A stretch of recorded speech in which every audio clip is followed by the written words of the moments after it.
the merit of the Aliyat Neshama for my father, Rav Abraham ben Eliezer, and my wife's grandmother who passed away yesterday, Rabbanit Sima Bat Harav Ben Sion, and may we all have strong seed nechama in any way that we can, and any way that we need it, whether it's personally, nationally, in our community.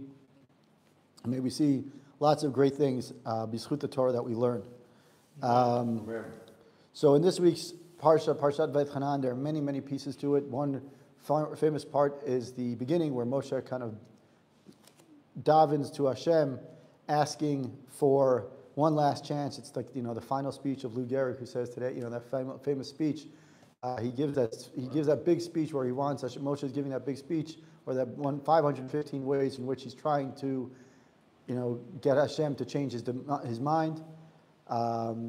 This parsha is filled. Every parsha is filled, but this parsha specifically is filled with many, many great opportunities and great divrei Torah and great things, including the Aseret Dibrot, parts of the Shema, 2 Parshas of Shema are mentioned here.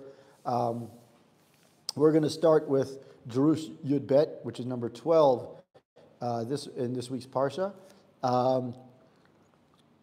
Just a quick note is that in this week, this Parshat Vayetchanan is always read the Shabbat after Tisha B'Av.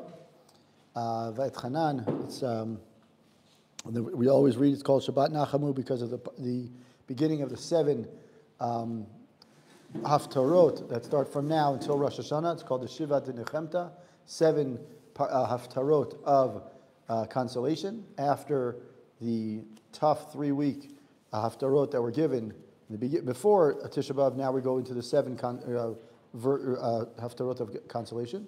So the first one is Nachamu, Nachamu Ami. We should be consoled in some way. What Torah is this? This is going to be, we're going to get to it in a second, but I was just wanting to give like a little introduction about the week. Parsha, and also this week is always, Shabbat Nachamu is always a Shabbat before Tu B'Av. Tu B'Av is, we know that the Gemara mentioned, the Mishnah mentions it in Ta'anit. The Mishnah mentions that Yom Kippur, there were no holidays like Yom Kippur and like Tu B'Av. One of the things that happened on Tu B'Av, besides the famous one, which is we know that Tu B'Av is known as the Jewish day in which people get married and people get engaged and whatever it is. It's also known in the Beit HaMikdash. It was the time when it was the end of the winter, the end of the summer period, end of summer kind of tkufa, after which they stopped collecting wood or drying out the wood, because by then the season starts to change, and you can also see it nowadays. The seasons start to turn to be, the days start getting shorter. And I thought of a new, I never saw this yet, but maybe there's someone who says it, but I thought of that the reason why now as the days get shorter and the nights get longer, they use the wood, use all the wood that they've collected throughout the summer, and this is the wood that they use until the next following summer. And as we get closer to Rosh Hashanah and throughout the year, we need to start collecting the wood that we've collected, which is what is the only thing that we know of that's Eitz. Eitz is Chaim, Eitz is Torah. So we know Eitz is Chaim. So we need to start collecting the wood now and holding on to and allowing it to burn throughout the longer nights as we get through the winter, and allowing us through between now and the Tkufa of gets through Elul, through Rosh Hashanah, through the whole Chagim. So Bezrat Hashem, we should start collecting our pieces of wood, and we should start allowing them to burn our to keep our neshama burning throughout the next couple of months, which are always known as the tkufa of a lot of learning and a lot of avoda as we prepare ourselves for Rosh Chodesh. Especially at night as well. Yeah, especially at night. The nights get longer. Tu B'Av, what's the date that we collected wood on? No, it's the last day in which they said from now on we stopped letting the wood dry because the summer starts getting shorter. Until the Jewish, right, so the wood. Now we need to bring it in. We need to bring it in, start holding on to it, so that way we can burn the flames even longer. So meaning whatever wood we collected and dried, now we need to actually use it. To use the wood that was dry throughout the summer, and now that wood would then get used throughout the winter, like the longer nights. Anyway, we are now going to do Jerush Yud Bet, number 12. Can you just repeat for Instagram's sake the Nishmas? Yes, tonight's learning should be Nishmat, my father, Harav Abraham ben Eliezer, and my wife's grandmother, Harabanit Sima Bat Harav ben Sion, who passed away yesterday. So may have her neshama have an aliyah. And she was a great tzedakah, and this is appropriate that we're learning about tzedakah today. She raised throughout her life. Her father, Rav Ben Zion Parcheski, was a very large. He learned in the Slobodki yeshiva in Europe. Wow. And then he came after he moved to America, and then when he moved to America, he was part of he started raising money for the Chevron yeshiva that we know. And then my wife's grandmother, continued that legacy by raising, to the best we know, we don't know an exact number, but we know that it's definitely close to the millions that she raised for the Chevron yeshiva. So Bezrat Hashem, that her neshama should have an aliyah. So it says, in this week's Parsha, towards the end of this week's Parsha, it says, Utstakati alanu ki nishmor la'asot. It says that there will be a tzedakah that the way we translate tzedakah, it should mean charity. Unklus and many other mefarshim explain tzedakah as merit, meaning the word is like tzedakah. Like they use it kind of like in lieu, and instead of the word like chesed, it will be bizchut. In other words, not maybe chesed, but rather bizchut.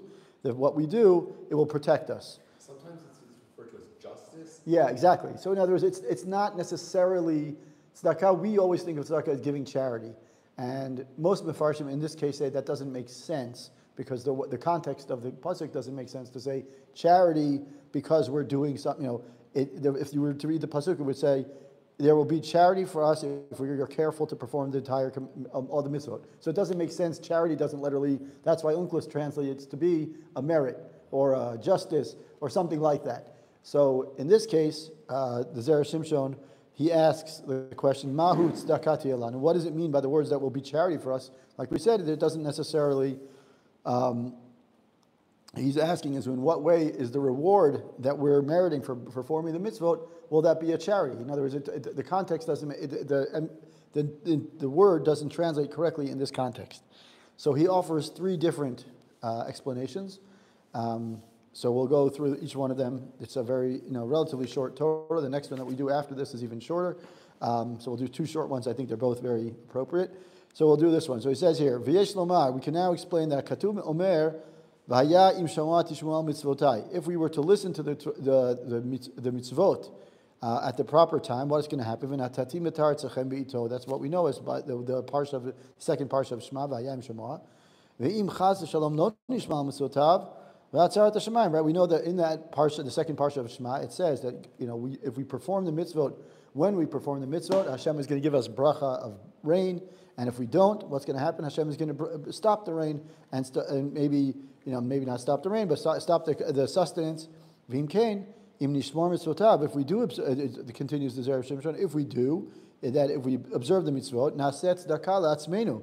It's as if in some way we're doing our own tzedakah. What does that mean? Ki az yelan mizanoteinu. For then what happens? By us performing the mitzvot, Hashem gives us rain, and then it becomes like an infinite loop, right? In other words, what happens is we perform the mitzvot, Hashem gives us rain, we have sustenance, and then we can perform more mitzvot. So it just continuously helps ourselves, right? Let's say, God forbid, we don't listen, right? If we don't listen to Hashem, then what happens? Then we know what's going to happen is the opposite. So the tzedakah that it says tzedakati alanu is that the tzedakah that we're doing it will be a tzedakah for us because by us performing the mitzvot, Hashem gives us rain, and that's the tzedakah because we can then perform the mitzvot and it becomes an infinite loop. So we are being charitable to ourselves. So literally in this case, tzedakah lanu, even though most mefarshim explain this word as some sort of merit, here the Zera Shimshon in his first explanation says it's actually mean that the tzedakah will be, meaning that by performing the mitzvot, we are being charitable to ourselves because we're paying it forward. We're investing in ourselves. So we're doing our own version of an investment, and the investment is that Hashem is going to give us more rain. By having more rain, we can then do what? More mitzvot, and therefore it just continues the cycle continues. So it's a nice way, that's the first explanation of utstakati alanu. The next one he says is that in certain performing of certain mitzvot will be an act of tzedakah. So what does he say? V'odef shar, shebal irmoz lemay de'ita beperik dalad ktuvot. In the fourth parak of Ktubot, it says, Ashrei shomei mishpat oseh tzedakah b'chol het. It says a person who maintains justice, meaning maintains Shomrei Mishpat, performs the laws and performs tzedakah b'chol, he performs righteous acts all the time, right? Hon v'osher b'veito v'tzidkato mela'ad, and another pasuk says in Tehillim, says the person who is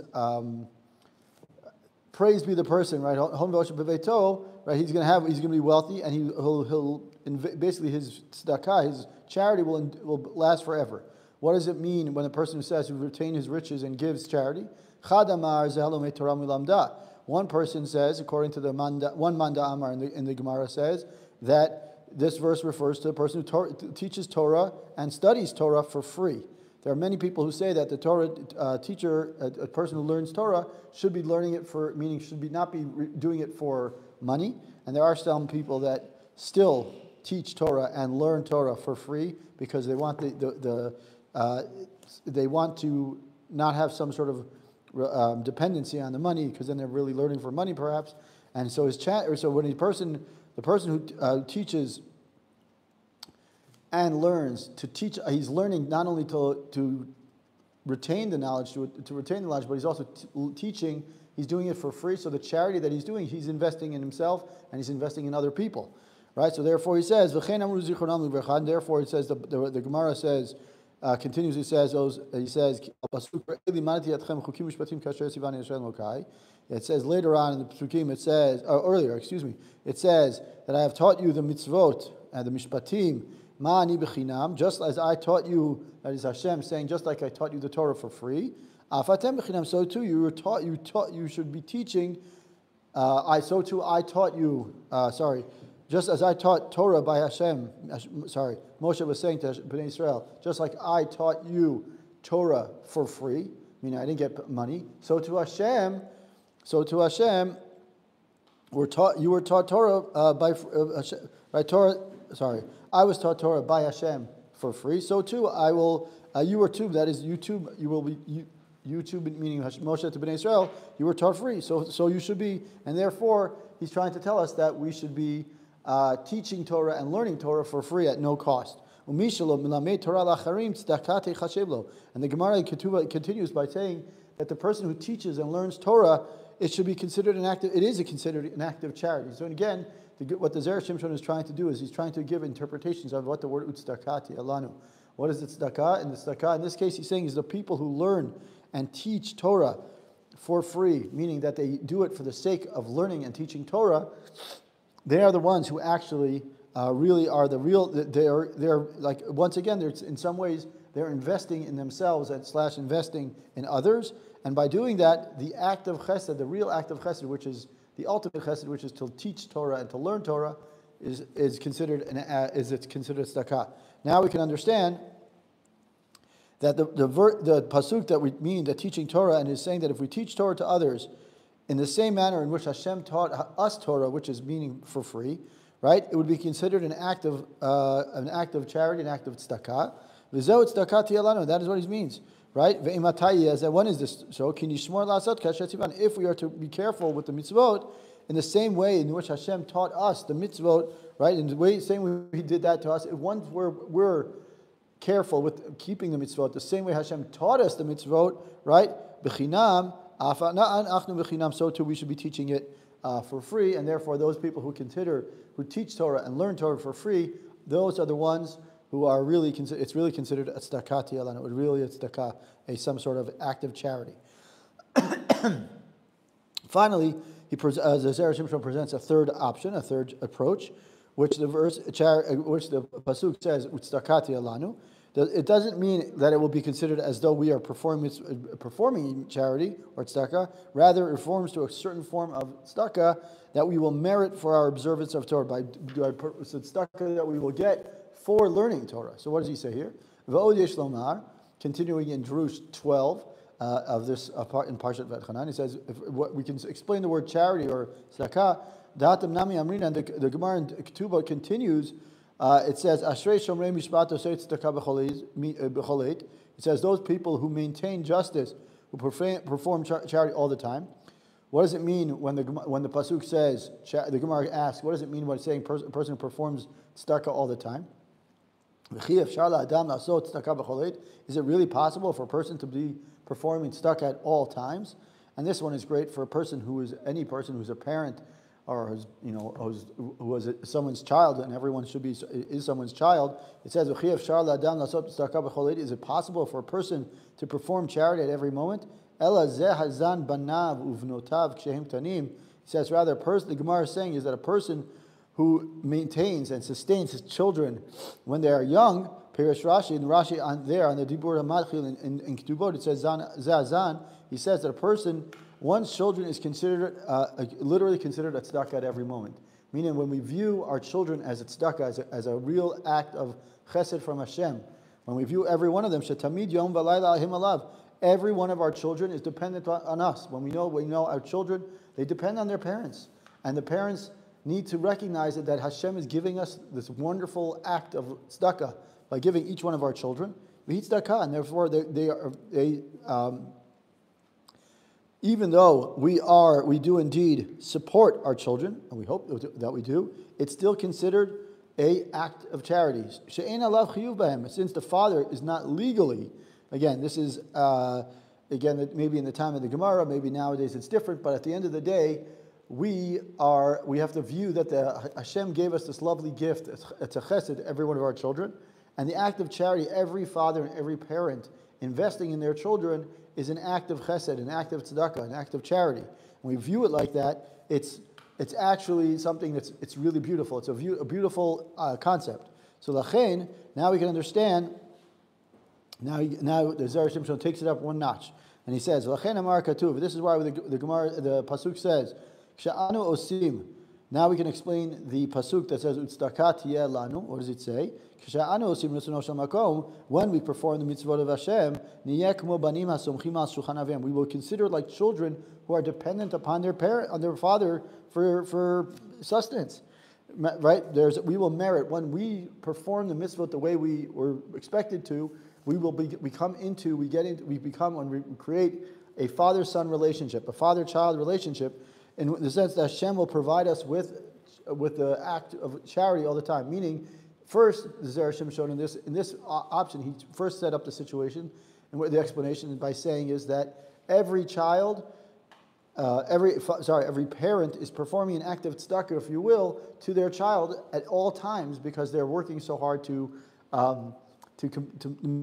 sustain them, to provide them with things.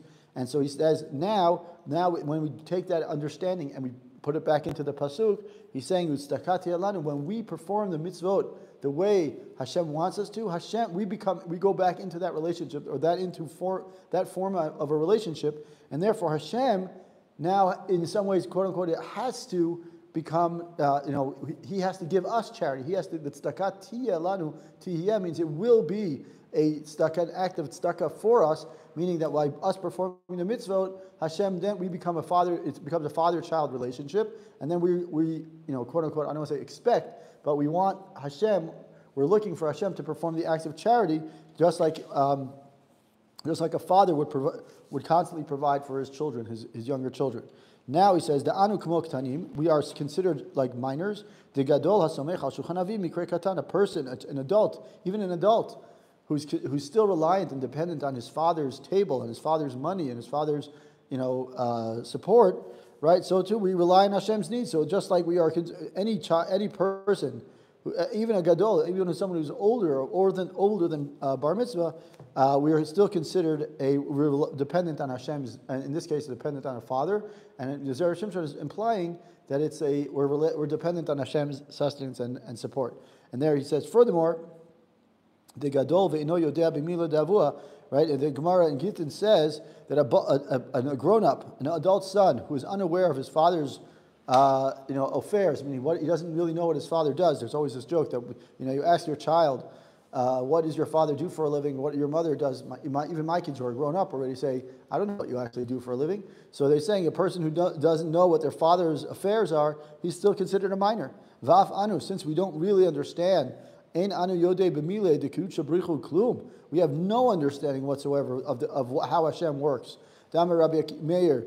As Rabbi Meir says in the first chapter, the first Gemara, first parak of Brachot, and he says, that v'chanoti et asher achon, and right, Hashem did not give Moshe. Moshe wanted to know Hashem's ways, and Hashem said, "No, I'm not doing that." Up until that, but He says, "V'chanoti et asher achon," I shall show favor to those who I choose to show favor, and I will show mercy. Right, I'll show rachmanut to those who I choose to show mercy.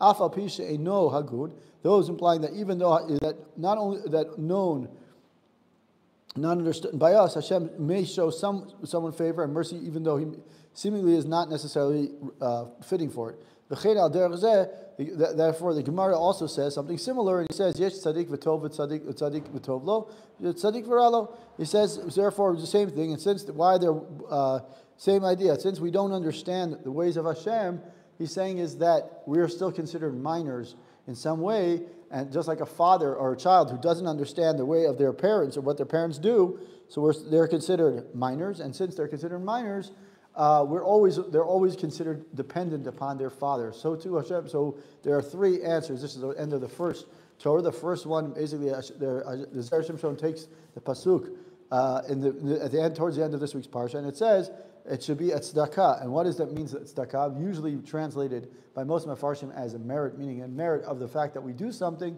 we'll get something in return. The Zera Shimshon offers three options or three answers. One answer is that the tzedakah that we do by performing the mitzvot is that we continuously get the tzedakah again. It's an infinite loop. One option, the infinite loop is that we perform the mitzvot, Hashem gives us bracha, as we know in the second parsha of Shema, and by us getting more bracha, we can then perform more mitzvot, and therefore just a continuous cycle. That's option one. Option two is that a person who performs mitzvot, meaning one of the ultimate mitzvot is to teach Torah and learn Torah for free, and really does it for the pure sake of lishma. What? L'chaim's maybe. Right, whatever. No, I'm saying, but if someone who learns Torah and teaches Torah for free, meaning for the sake of actual for lishma, as opposed to trying to, do it for a salary, if you will, right? Those people who are doing it and learning it for real, that's the real tzedakah.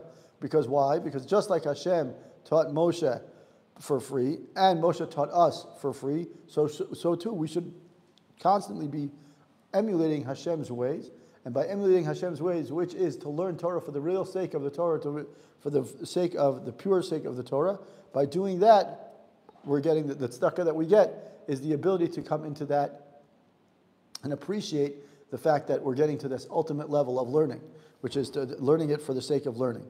Now, the third option, the third kind of interpretation, is that in this case, the Zera Shimshon is creating it kind of sets up a situation in which tzedakah tiyeh lanu means that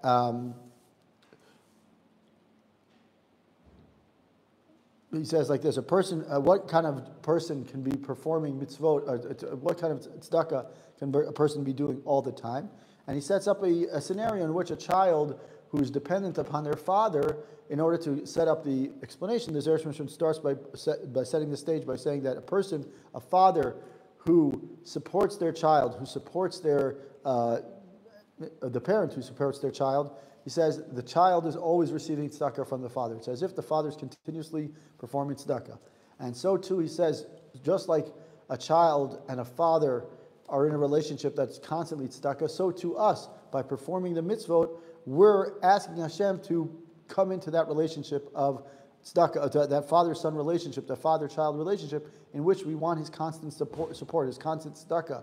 We want his constant blessing. So in this case, it almost views it like the tzedakah, the word tzedakah doesn't necessarily mean charity, but rather that Hashem is performing with us this ultimate greatness and that this ultimate act of support. So tzedakah in this case, it doesn't mean charity, but in some ways it does, because the father is in some ways always performing tzedakah for those people for the children, for their younger children who are dependent on them. So therefore, we're saying is by us performing the mitzvot, we're asking Hashem, okay, we're performing the mitzvot, now we want to enter this relationship. We're willingly interested in kind of entering this relationship with Hashem, He being the father, us being the child, and we want Hashem to constantly be performing the act of tzedakah to us, so that way we can receive Hashem's bracha. So that's the end of the first Torah, which was the Torah number 12.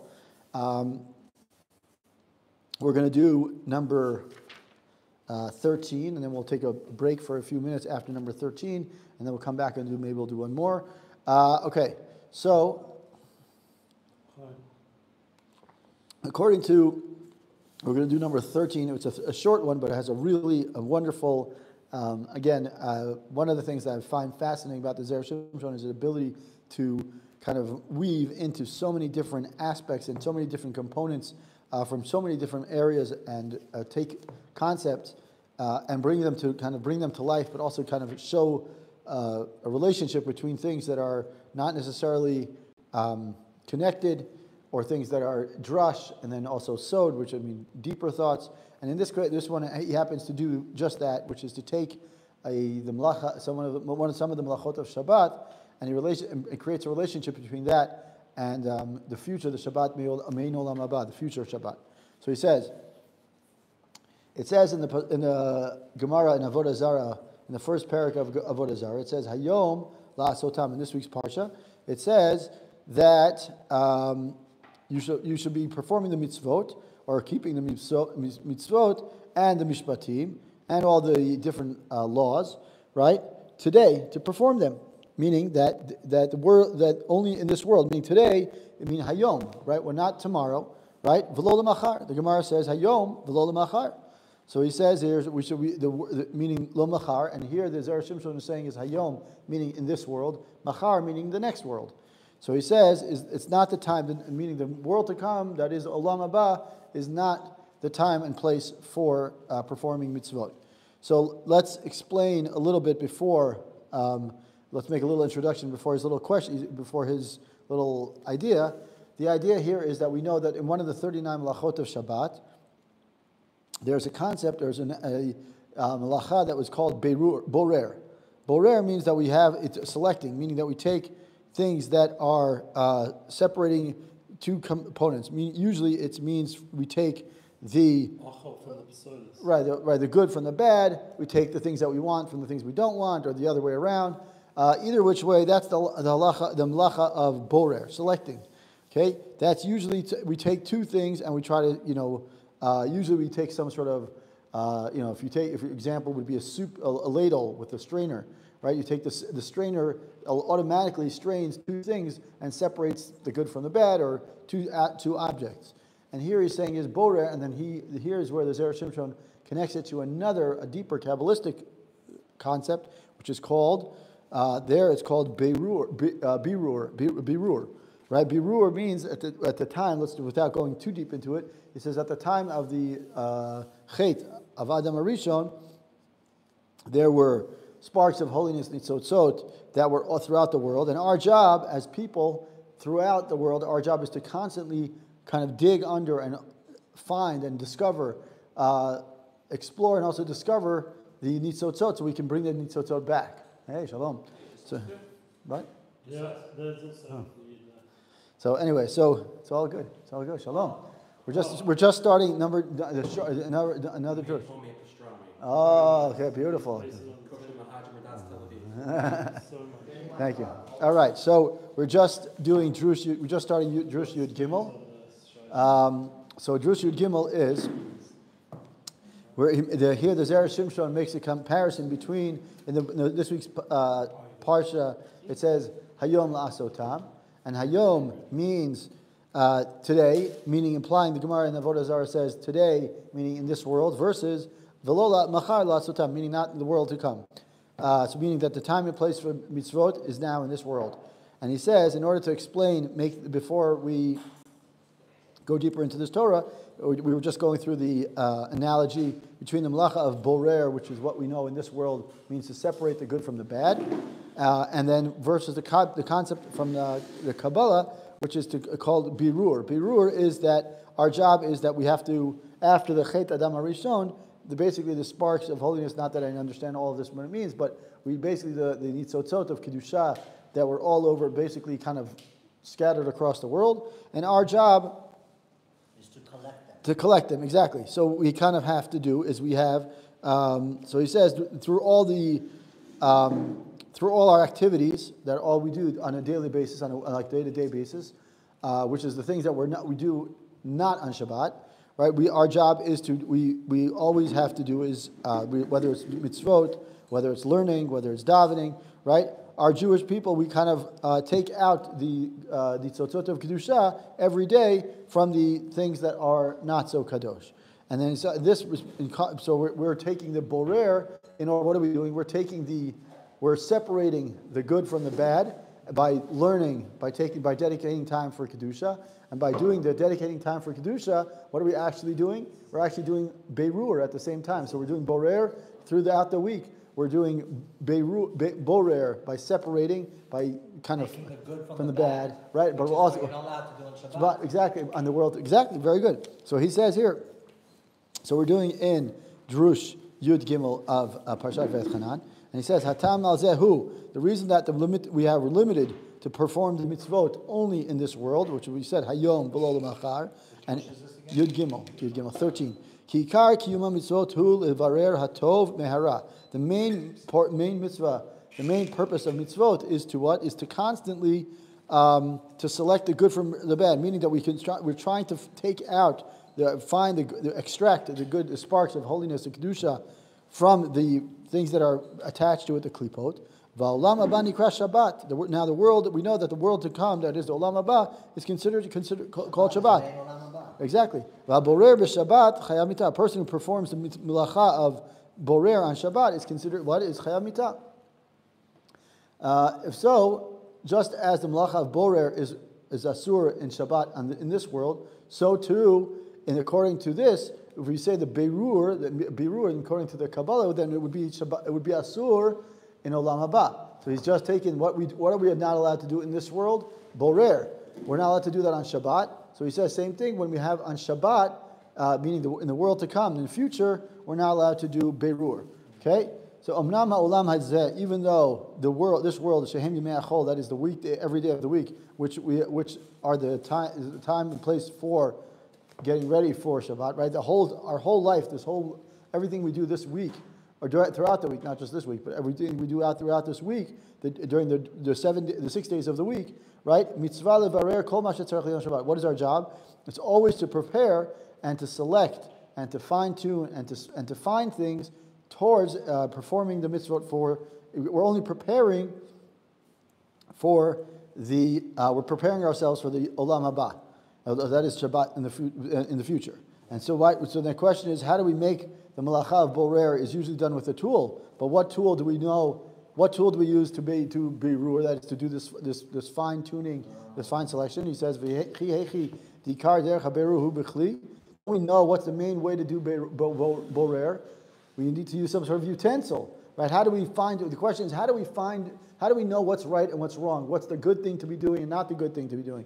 So he says, Kach ikar haberur na'aseh yidei Torah. He says the primary method of performing this berur, to really understand what the true essence of something is through the Torah. He says, Shaita kli umanuto shel kadosh baruch hu b'vriat olam. This is the only tool that Hashem gave us, with which He created the world. Hashem created the world with the Torah, and the Torah. So what he's saying is that the Torah is also the tool. Not only is it the ultimate gift that Hashem gave us, but it's the ultimate tool for us to perform this high level of understanding and getting down to the source. Therefore, and thereby we kind of are slowly using the Torah to get closer and closer to the world to come. So that way when we're ready to kind of refine the sparks of holiness through the acts of Torah, and that's why, by the way, one of the reasons why we're obligated to not only learn Torah, but also to listen to Torah from great people and ask Rabbanim, because their ability to learn Torah and to get to the essence of things allows them to understand questions that we may have, and by them hearing the things, and they can really filter out and understand what you're trying to ask, and that allows us to say is that by performing the mitzvot of, if you will, is trying to get to the performing the mitzvot well in this world, we're then also able to do is get closer to the world to come, the Shabbat. So we're going to take a break for 2 minutes or something. And then borer is like clarification. Right, exactly. Right. Borer is literally separating, and berurim is to really kind of clarify and to understand. Right. To fix up like mitzosa sparks. Right. Clarifying sparks. Okay. Okay. Sounds good. So that's number. Okay, we're going to do in a few minutes. We'll do in a minute or two. We'll do Drush Bet number 2. Let's see how this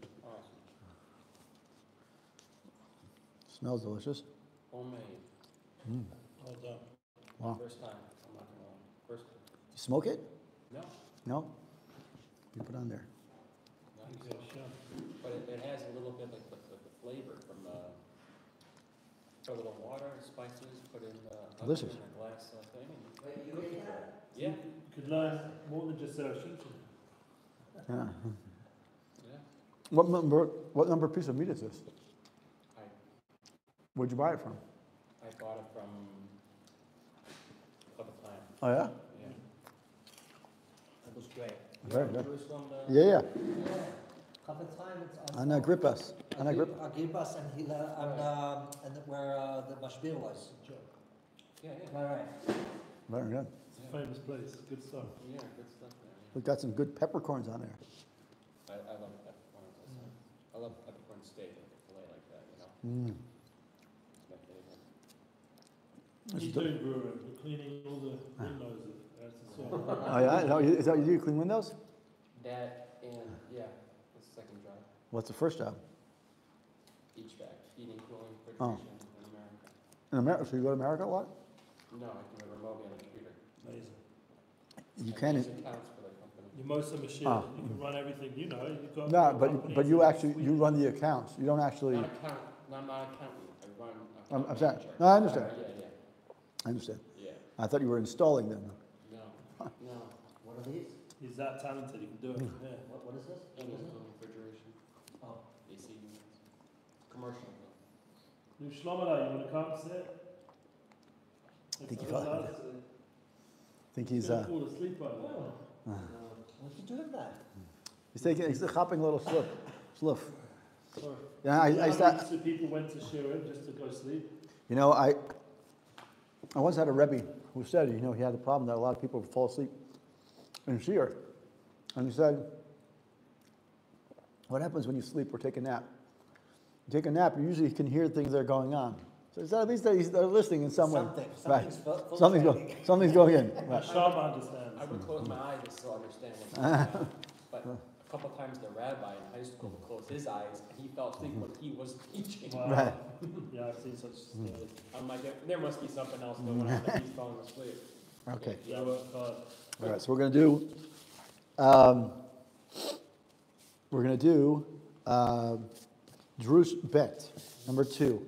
This one is a little bit more relevant, a lot more kind of, I don't want to say standard, but it's a little bit more of a relation, kind of related to a lot more common about things that come up out of the first two are a little bit less common divrei Torah that are associated with Parshat V'etchanan. This one is a little bit more traditional, if you will, in that regard, because this week's Parshat V'etchanan, we know that the Moshe Daven are, kind of really threw in I hate to use the word Hail Mary, but he threw in everything. It wouldn't be appropriate to use the word Hail Mary, but he threw in everything. He said, I'm going to give one more effort to see that maybe Hashem will let him get into Eretz Yisrael.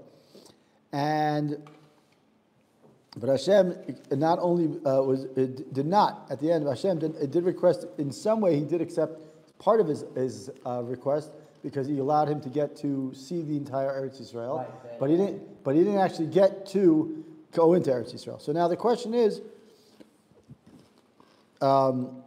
the whole idea here is that what allowed Moshe, Hashem, it's kind of like this back and forth between what Hashem and Moshe kind of had, I don't want to say conversation, but what kind of tipped the scale so that Hashem would say, yes, Moshe, I'll let you come into at least see Eretz Yisrael. So it says, if you look at the Gemara, so the Gemara says like this, Brachot in Perek Hey, it says, Amar Rabbi Lazar, Gedolat Tfilah yoter mima'asim tovim, she'en gadol b'ma'asim tovim yoter mimoshe Rabbeinu, alav ha'shalom, v'af al pi chen lo na'ana el b'tfilah, she'nemar al tosef daver elai, u'smich le alei rosh ha'piska. This is again Drush Bet. So it says like this. The Gemara says that in the 5th chapter of Masechet Brachot, it says, Rabbi Elazar says that the tefillah is greater than Ma'asim Tovim, because we know that there's no one who did more, performed no greater deed than Moshe Rabbeinu, And even so, it was answered only through the tefillah. And as it says, the pasuk says, "Al tosef daber elai," right? Don't stop davening, if you will, right? Usmichla, and then right afterwards it says, "Alei rosh hapiska," come up, right? And come up, and you'll be able to see, at least see Eretz Yisrael. Obviously, Hashem was unwilling to allow Moshe to go into Eretz Yisrael, but at least that is through the tefillah, that is through this davening. Hashem didn't allow Moshe to go into Eretz Yisrael, but his davening, we always view it as Hashem said no, right? Abayit Chanan, and then Hashem said stop, don't do it anymore. Here, the Zera Shimshon is saying is no. Moshe said, I want to go in. Hashem said, you know what? I don't, and then we always say, well, maybe Moshe's davening was useless, right? But here he's saying is no. Hashem said, I'm not going to let you in, but I'm not saying no completely, right? We always say no, right? He said no. No, I'm giving you part of your davening is you want to see Eretz Yisrael. So I'm giving you that little piece. So I understood something very interesting. I'm sure I read it somewhere. When he says Al Tosef Daber Lai Od, it's basically because if you would have continued, right, you'd have no choice but to let him in. Right. So he basically said to him, don't daven more because you're going to be cornering me. Right, exactly. So here he's trying to say is what is here he says, but in the merit of the zchut of the tefillah that he did have, Hashem says, you know what?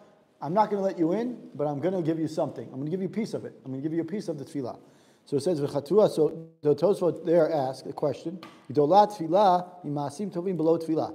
Right? The Gemara, when the Gemara says that tefillah is greater than ma'asim tovim, it means that tefillah is greater than ma'asim tovim when the ma'asim tovim are not accompanied by tefillah. Meaning that if I just do chesed all day, it's good, it's great. But I need to have the chesed has to be kind of buffered with or something supported with tefillah. When I have tefillah and chesed or masim tovim, let's use the word masim tovim, right? When I have tefillah and masim tovim, it's much better than just having masim tovim.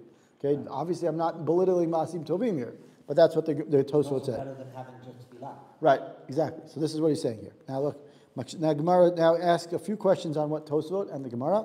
And once we get there, you're going to see this, I think, a nice little piece about what the power of tefillah. It says here, Makshim, the Gemara, the many Mefarshim ask the question, how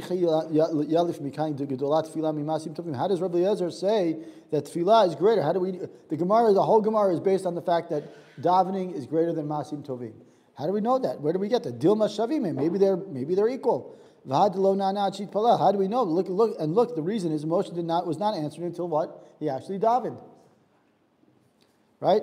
Mishum de ma'asim tovim l'chod, right? Lo sagi, because just the ma'asim tovim, just the good deeds alone was not sufficient. V'gam betfilah l'chod lo sagi, and also, right? Tefillah alone was obviously not sufficient. So ad ika tarti v'hadi v'adadi, right? Therefore, must be present. Meaning, maybe it was Moshe's tefillah and with Masim Tovim that Hashem said, how do we know? Therefore, maybe because he needed both, it's proof that we need both, and not that we say, why does Rabbi Eliezer say one is greater than the other, right? Maybe we need both, right? So he says like this. And the second question about this whole Gemara, and the Odik Shif Aksha Rif, and indeed the Rif does actually mention this in the Ein Yaakov. He says, Sheiniach hara'aya ikarit, right? That Rabbi Eliezer disregarded the first thing, which is that Moshe wanted to see Eretz Yisrael, right? Shehi v'et chanan el Hashem, right? Basically what happens is Rabbi Eliezer says, what does Rabbi Eliezer say? He says, I'm just going to skip the fact that Moshe really wanted to do is see Eretz Yisrael. I'm just going to skip that part. I'm going to go, kind of skip that part. And then Shehi v'et chanan el Hashem, and after, since it says, go up to the top of the mountain. The first part of the pasuk says that he wanted to go see the Eretz Yisrael, and then the second one is that he says, that Hashem says, okay, I'll let you what? I'll let you see. From afar. Right, from afar. Right, if you look at the pasuk, Kisham Ne'emar Al Tosef Daber Elai. What is the pasuk that Rabbi Elazar brings? Rabbi Elazar brings the pasuk that says Al Tosef, don't, stop. So he's saying I don't understand. If the pasuk is, if the whole point of Moshe's davening was to go into Eretz Yisrael, then why bring a proof from Al Tosef, right? In other words, that's the opposite of what Moshe was trying to do. So the Rif is saying is, if it implies that the pasuk says that he didn't hear, because that he didn't accept, that Hashem didn't accept Moshe's tefillah. Why? He says, Al Tosef, I don't want to do it anymore. Right? So why would Rabbi Lazar choose, the question is, the Rif is asking a question, where the Zera Shimshon is quoting the Rif that says, is why would Moshe, why would Rabbi Lazar bring a pasuk that is from the source of Al Tosef? Don't stop davening, right? Because that would imply the opposite, which we're trying to get to. And he says that furthermore, it says is when we look at the Tosfot, he says is that it says referring to Masim Tovim without tefillah. There's also a question.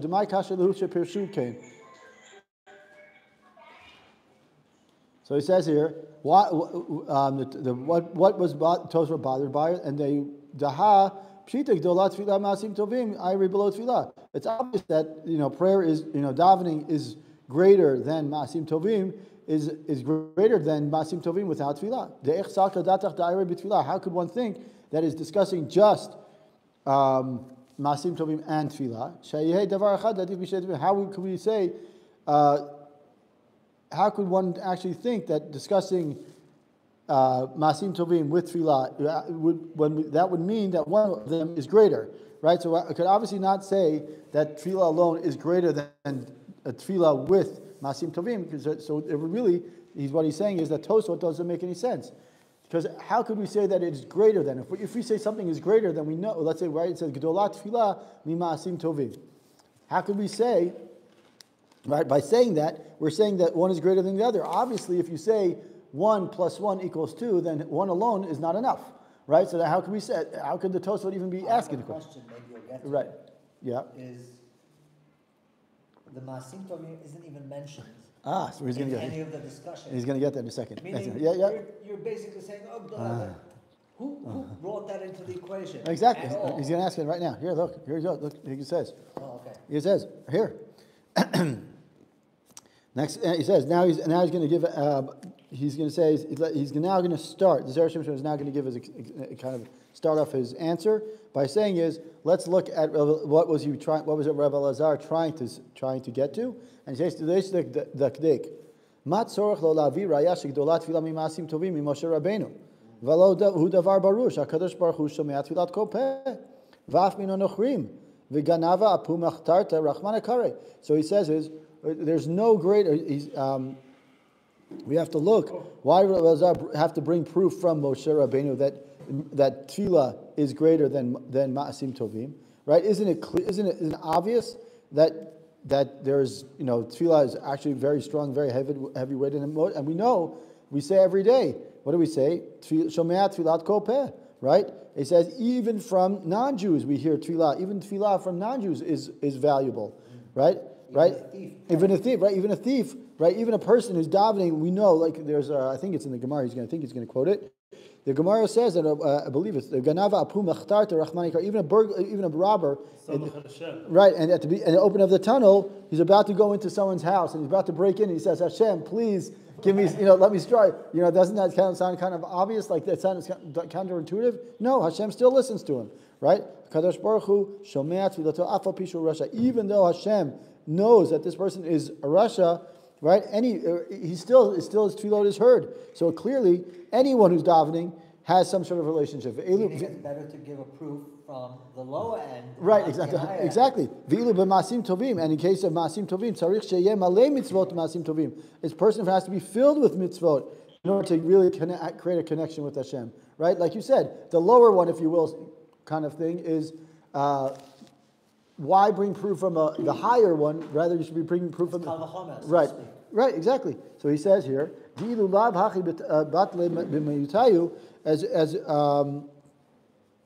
right. So he says here, as without the mitzvot, he basically saying is that because you had less masim tovim, so then you would be mivatel. Like in other words, I don't have enough masim tovim, so I don't get the merit.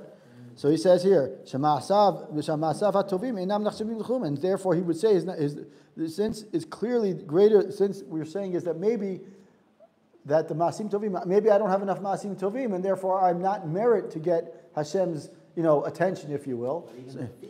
Right. So he's saying therefore he's saying is that clearly that tefillah is clearly greater than Masim Tovim, because tefillah anyone can listen to. Hashem listens to any of his tefillot, right? Rabbi Lazar.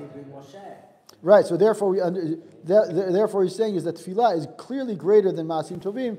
We understand that it's not that Rabbi Lazar is teaching is that because what Rabbi Lazar is saying is that tefillah is I'm not saying easier, but tefillah is something that everyone is like the baseline is pretty much equal for everyone, right? When Masim Tovim, you have to say is my bar is much higher because I have to bank in a lot of merit to get a lot of Masim Tovim to get the zchut.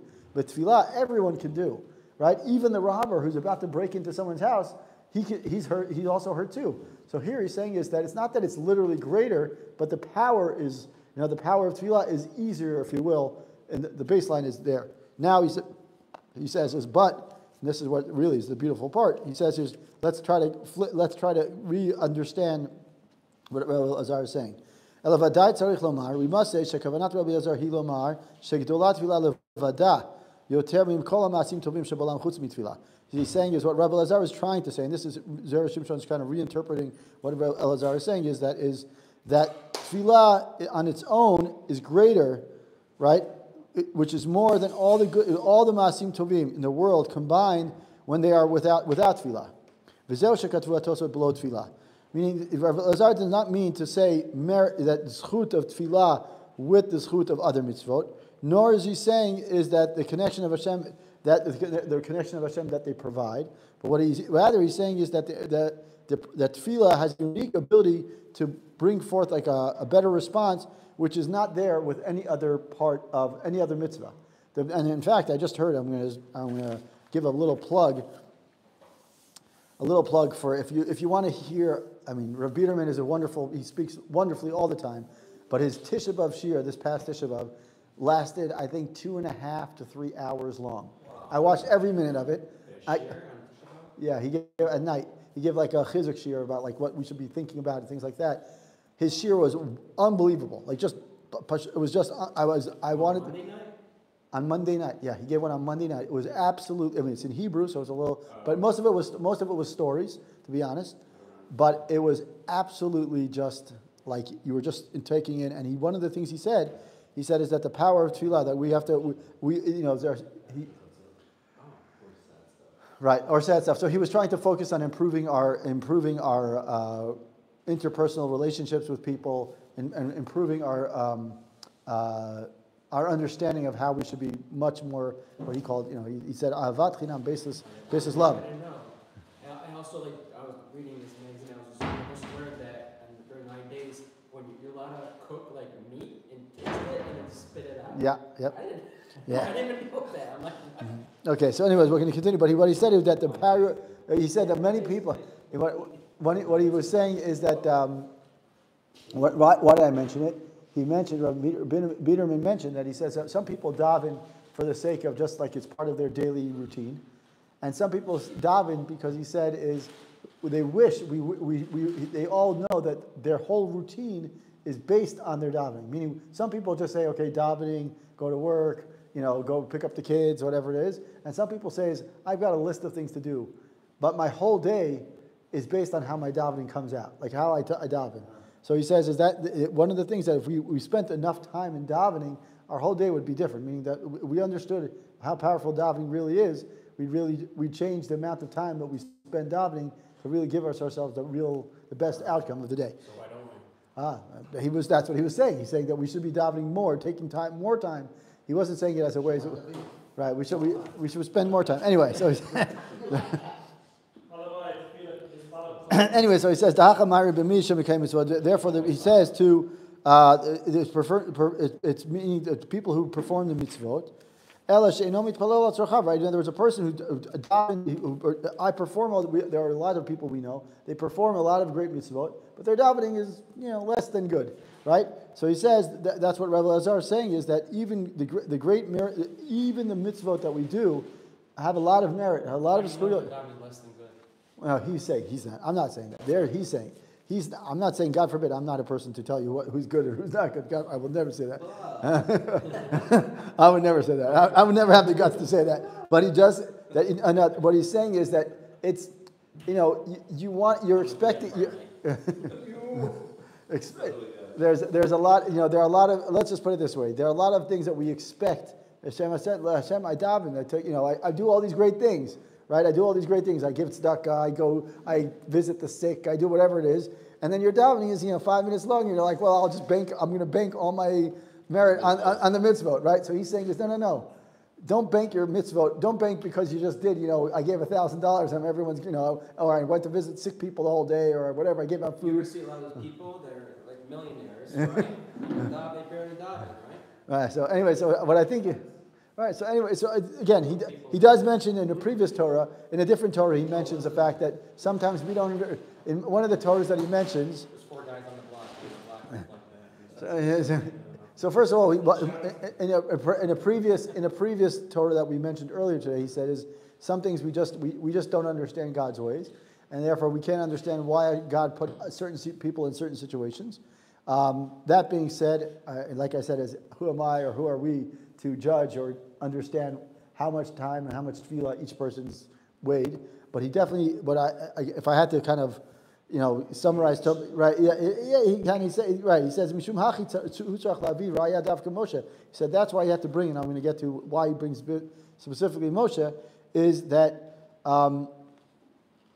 in order to get to kind of get the response that we need, that Moshe wanted, right? In order to get the response that we kind of want, if you will. I'm not here to say whose tefillah is longer, whose tefillah is shorter, and what the power of each davening is. But I think he's saying is that davening is that, the great equalizer, if you will.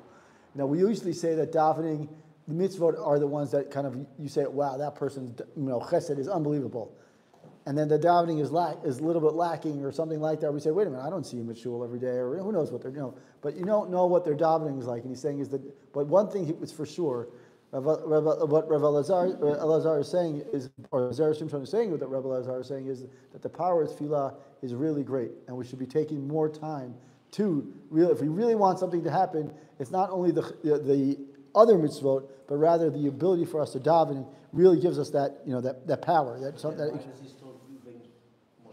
That, so he's got to. Here he says, "Mishum hachi," and it's for this reason that Rabbi Elazar brought proof from Moshe. Why? V'diek shaper lo mashe en lecha gadol ma'asim tovim yoter Moshe Rabbeinu alav shalom v'af al pi chen lo nana ela b'tfilah. He says Rabbi Elazar was saying that there is more. Tefillah is more effective than all the mitzvot combined. And if you look at the words, there's no greater person. What was the ultimate chesed or ma'asim tovim, ma'aseh tov that Moshe did? He literally did everything for Am Yisrael and nothing for himself. Right? All the ma'asim in the world, Moshe says, even if you look at Rashi, just without this whole Torah, discussion. Right? Rashi says on Vayet Hanan, he says, I don't want to be the one saying, I want to cash in on all my chips right now. Right? Moshe will never want to be all the tzaddikim. I think he quotes the Rashi there. Quotes saying is the tzaddikim never want to cash in on chips and saying is I did all this greatness, so therefore I want to get therefore Hashem give me what I want. No. So he's saying is even if we look just at Rashi, right? Rashi himself is saying is Moshe didn't want to say Hashem, I've done I spent the last 40 years in the desert doing all these things for people. And now it's my turn to ask for something. No, he can't. He didn't want to do that because that would be, an almost unfair request. So he's saying back to Zera Shimshon, he's saying is it's the davening, it's the tefillah. It's not the masim tovim that Moshe did this whole time. It's the davening itself that actually, kind of changed Hashem, if you will, changed Hashem's mind. So now he says but he says v'nei b'tfilato shel Moshe. Now if we look at the tefillah of Moshe, and over here, it's literally exactly what I forgot that he even mentions it. Ketiv v'etchanan Hashem u'perish Rashi. Even though the righteous people, the tzaddikim could say what? Because of the masim tovim that we did, we should be getting, right? We always say that, right? Right. Yes, that's a good word. Entitlement, right? Okay, right? Rather, what you're saying is we want something for, I'd rather get it for free. I want Hashem, your chesed, instead of saying is I've been doing chesed and masim tovim all my life. Now Hashem, give me my chip, right? Or I'm cashing in, right? God forbid, a real tzaddik will never say that because he says maybe I didn't do it correctly, maybe my intent wasn't right, maybe whatever the situation was, right? So therefore, now we can understand a new insight into what Hashem's why Hashem told Moshe to stop davening. VaKadosh Baruch Hu amar lo al tosef daber elai. Stop davening. Hashem wanted him to die in the midbar. He didn't want Moshe to continue to learn, to daven, to enter Eretz Yisrael.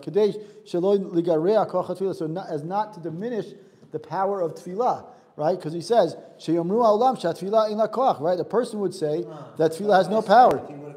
Exactly. Hashem didn't. Exactly. He had no choice. And what would have happened? Everyone says, okay, the power of tefillah has no power.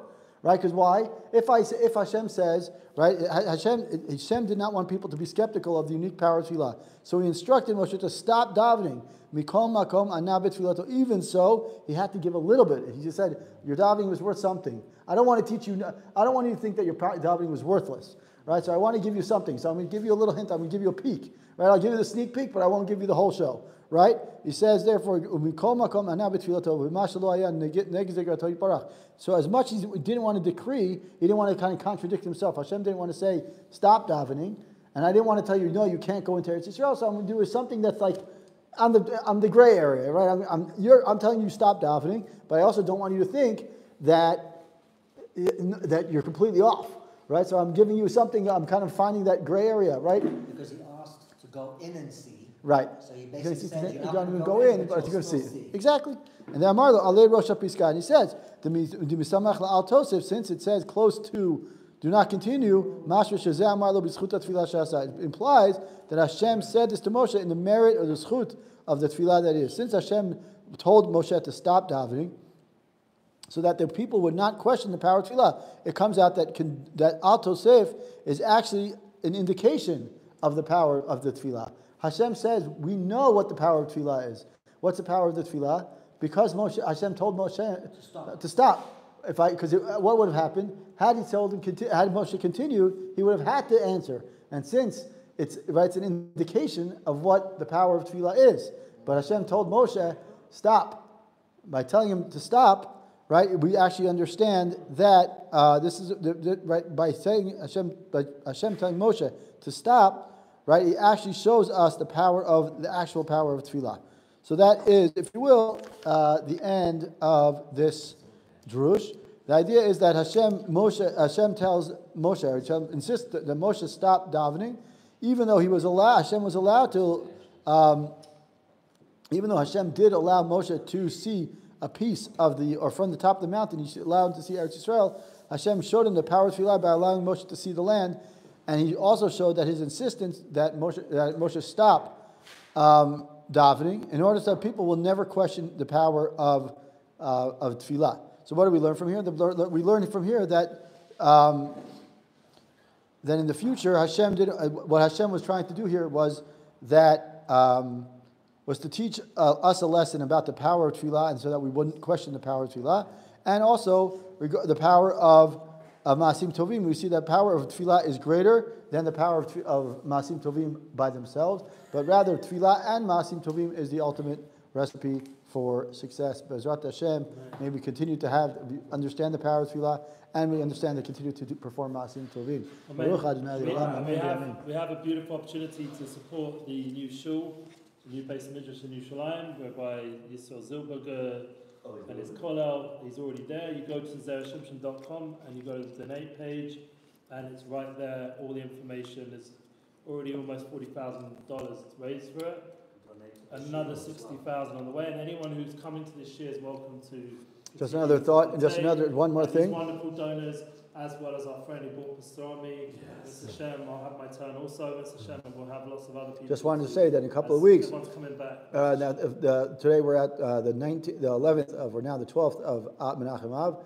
The Zera Shimshon Yortzeit is on Daled Elul. Yeah. So Rav Zilberberg already. I reached out to Rav Zilberberg. First of all, we're going to be getting more copies of the Zera Shimshon in a couple of days, so that we will have more copies of the Zera Shimshon for more people to come. Second of all, is he tells us on the I think the Daled Elul. I think we're going to do it Thursday night. I think he said, or Sunday night. I don't remember what night. I think in the new shul. In Yerushalayim he's going to be. Yeah, but I don't know if it's in the new shul, the event itself. But he did invite us all to join. He wants us to join, to go to the to the event where they're going to learn, and they're going to have a whole, special Suda and everything else. So just mark your calendars. I'll get the information this week of Bezrat Hashem. Yeah. Bezrat Hashem. But the idea is to continue to show appreciation for Hakara Tov, for the Zera Shimshon himself, and we continue to learn his Torahs. Amen. Shabbos.